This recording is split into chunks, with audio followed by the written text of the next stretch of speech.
Hi, welcome to അമിയാസ്കിച്ചൻ. എല്ലാവർക്കും സുഖാന്ന് കരുതുന്നു. ഇന്ന് നമുക്ക് വളരെ ഹെൽത്തി ആയിട്ടുള്ള നല്ല ടേസ്റ്റി ആയിട്ടുള്ളൊരു ആയുർവേദിക് മിൽക്കിൻ്റെ റെസിപ്പി പരിചയപ്പെടാം.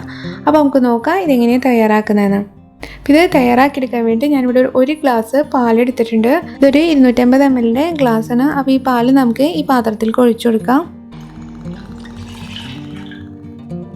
അതിൻ്റെ ഒപ്പം തന്നെ നമുക്കിതിലേക്കൊരു 1/2 ടീസ്പൂൺ മഞ്ഞൾപ്പൊടി കൂടിയും ചേർത്ത് കൊടുക്കുക. ഇത് നമ്മുടെ ശരീരത്തിലെ ഇമ്മ്യൂണിറ്റി കൂട്ടുന്നതിനും അതുപോലെ തന്നെ വല്ല ഇൻഫെക്ഷൻസ് ഒക്കെ ഉണ്ടെങ്കിൽ അത് കുറക്കുന്നതിനും മഞ്ഞൾ വളരെ നല്ലതാണ്. പിന്നെ നമുക്കിതിലേക്ക് വേണ്ടത് കുരുമുളക് പൊടിയാണ്. ഞാനിപ്പോൾ ഒരു 2 നുള്ള് കുരുമുളക് പൊടി ചേർത്ത് കൊടുക്കുന്നുണ്ട്. കുരുമുളക് പൊടി ചേർത്ത് കൊടുത്തുകൊണ്ട് ഇതിൻ്റെ ടേസ്റ്റിലൊന്നും ഒരു ഡിഫറൻസ് ഉണ്ടാവില്ല. ശരിക്കും നല്ല ടേസ്റ്റ് തന്നെയാണ്. പിന്നെ കുരുമുളക് പൊടി ചേർത്ത് കൊടുക്കുന്നത് നമ്മുടെ മഞ്ഞളിൻ്റെ ഗുണങ്ങൾ നമ്മുടെ ശരീരത്തിലേക്ക് പെട്ടെന്ന് തന്നെ അബ്സോർബ് ചെയ്യുന്നതിന് വേണ്ടിയിട്ടാണ് കുരുമുളക് പൊടി ചേർത്ത് കൊടുക്കുന്നത്.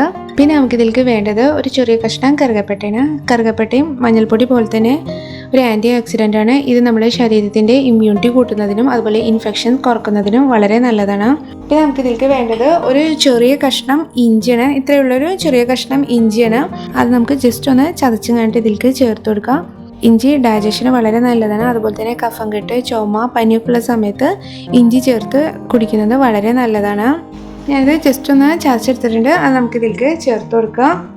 പിന്നെ നമുക്കിതിലേക്ക് വേണ്ടത് 1/4 ടീസ്പൂൺ വെളിച്ചെണ്ണയാണ്. വെളിച്ചെണ്ണ ചേർത്ത് കൊടുക്കുകയാണെന്നുണ്ടെങ്കിൽ നമ്മൾ മഞ്ഞളിൻ്റെ ഒരു കുത്ത് സ്മെല്ലൊക്കെ അത് മാറിക്കിട്ടാൻ വെളിച്ചെണ്ണ വളരെ നല്ലതാണ്. പിന്നെ വെളിച്ചെണ്ണ ചേർത്ത് കൊടുക്കുമ്പോൾ നല്ലൊരു സ്മെല്ലുമാണ്, നല്ലൊരു ടേസ്റ്റുമാണ്. പിന്നെ അത് മാത്രമല്ല, നമ്മൾ വെളിച്ചെണ്ണ ചേർത്ത് കൊടുക്കണമെങ്കിൽ കുരുമുളകിൻ്റെ പോലെ തന്നെ നമ്മുടെ ശരീരത്തിലേക്ക് മഞ്ഞളുടെ ബെനിഫിറ്റ് പെട്ടെന്ന് തന്നെ അബ്സോർബ് ചെയ്യാൻ വെളിച്ചെണ്ണ നല്ലതാണ്. ഇതെല്ലാം കൂടി ചേർത്ത് കഴിഞ്ഞിട്ട് നമുക്കിനി നന്നായിട്ടൊന്ന് മിക്സ് ചെയ്ത് കൊടുക്കുക. ഇനി നമുക്കിത് നന്നായിട്ടൊന്ന് തിളപ്പിച്ചെടുക്കണം. ഇത് നന്നായിട്ട് തന്നെ തിളച്ച് വന്നിട്ടുണ്ട്. ഇനി ഒരു 1 മിനിറ്റോളം നമുക്കിത് ചെറിയ തീയിലിട്ടിട്ട് നന്നായിട്ട് തന്നെ ഒന്ന് കുക്ക് ചെയ്യണം. പിന്നെ ഈ രീതിയിൽ നമ്മൾ പാലുണ്ടാക്കി കുറച്ച് ദിവസം കണ്ടിന്യൂസ് ആയിട്ട് കുടിക്കുകയാണെന്നുണ്ടെങ്കിൽ നമ്മളുടെ പ്രതിരോധ ശക്തി വർദ്ധിക്കാൻ അത് വളരെ നല്ലതാണ്. പിന്നെ അതുപോലെ തന്നെ നമുക്ക് കഫം കെട്ട്, ചുമ, ജലദോഷമൊക്കെ ഉള്ള സമയത്ത് ഈ രീതിയിൽ പാലുണ്ടാക്കി കുടിക്കുന്നത് നമ്മുടെ കഫം കെട്ടും ചുമയൊക്കെ കുറയുന്നതിന് വളരെ നല്ലതാണ്. അപ്പോൾ ഇത് റെഡി ആയിട്ടുണ്ട്. ഇനി നമുക്ക് തീ ഓഫ് ചെയ്യാം. ഇത് നന്നായിട്ടൊന്ന് ചൂടാറി വരണം. ചൂടാറിയതിന് ശേഷം നമുക്ക് ഈ മസാലകളെല്ലാം അരിച്ച് മാറ്റണം.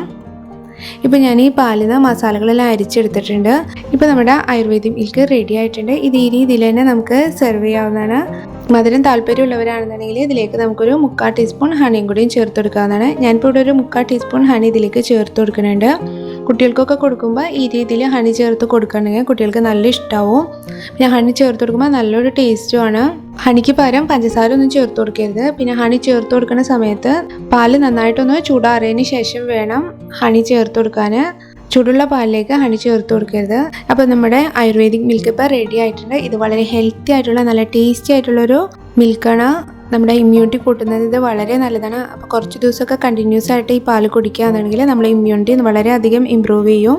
പറ്റുകയാണെങ്കിൽ എല്ലാവരും ഇതൊന്ന് ട്രൈ ചെയ്ത് നോക്കിയിട്ട് നിങ്ങളുടെ അഭിപ്രായം അറിയിക്കുക. ഇഷ്ടപ്പെട്ടാൽ ഫാമിലീസിനും ഫ്രണ്ട്സിനും ഷെയർ ചെയ്യാൻ മറക്കരുത്. അതുപോലെ ലൈക്ക് ചെയ്യാനും സബ്സ്ക്രൈബ് ചെയ്യാനും മറക്കരുത്. താങ്ക്